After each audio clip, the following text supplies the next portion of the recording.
I just called my mom and I'm like, Mom, these kids are doing this project in school, like, it's so awesome. Like, you'll never believe, like, what I did today. And I, like, just told her about it and I was just like, I opened the door with not doing anything.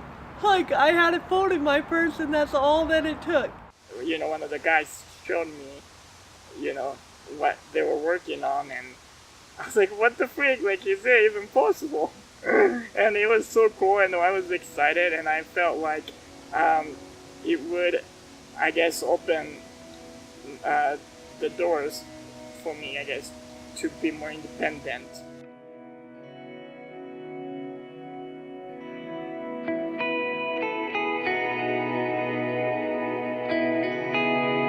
At Piero, we are creating a system that allows a wheelchair user to go through a door without having to press the automatic door opener button. Really what we're doing is we're taking accessibility and just kind of bringing it into the 21st century.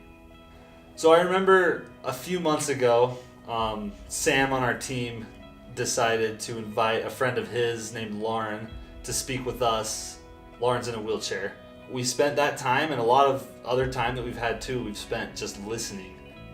Right now, it's really hard for facilities managers to understand what their campus is like in terms of like how many doors are actually working the way they should be.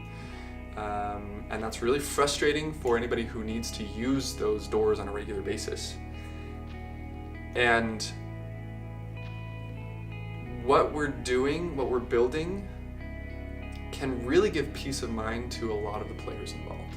So when the button is not a good height for my table or like anything around my wheelchair, I'm usually not able to open it. I've had many times where doors smash on me because they don't give us enough time to get through.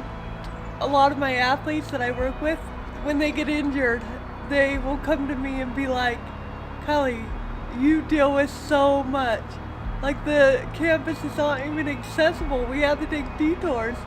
And until someone really experiences it, I don't think they're aware of really what we deal with at a daily.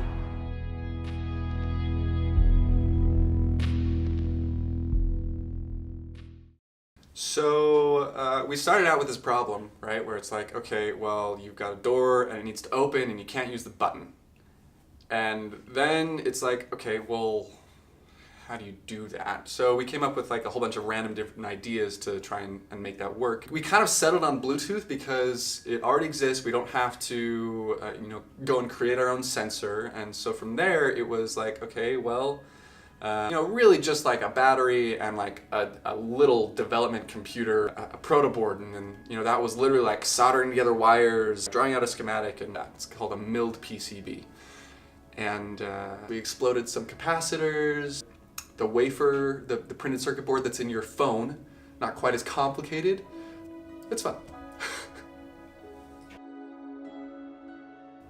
Many of these people have frustrations that are basic, that are simple, that are not hard to solve, that they either haven't spoken up about or that we feel like we've solved for them, like putting in the automatic door opener, the button that they have to press, but that doesn't quite do it. We've noticed that there's still a pain. There's a frustration with pressing it, or with the door closing too quick, or opening too slow, or whatever it is.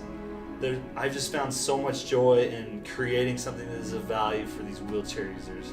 And as I've grown to get to know many of them personally, then I feel a part of their life, and I'm really grateful that they welcome me into their life. So I hope that us as entrepreneurs can create something that they love. Every day I go in a door or I have someone open it, and there's been plenty of times where I'm like, guys, I just need my app. Like, I just need that app.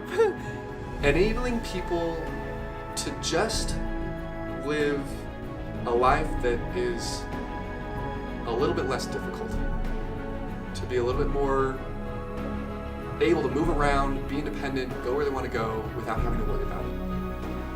And And focusing on that has really been, I think, the driver of our success so far. I feel like that this can change a lot of people's lives, and it just seems so exciting to think that something like that could be a possibility, and I hope that it's soon.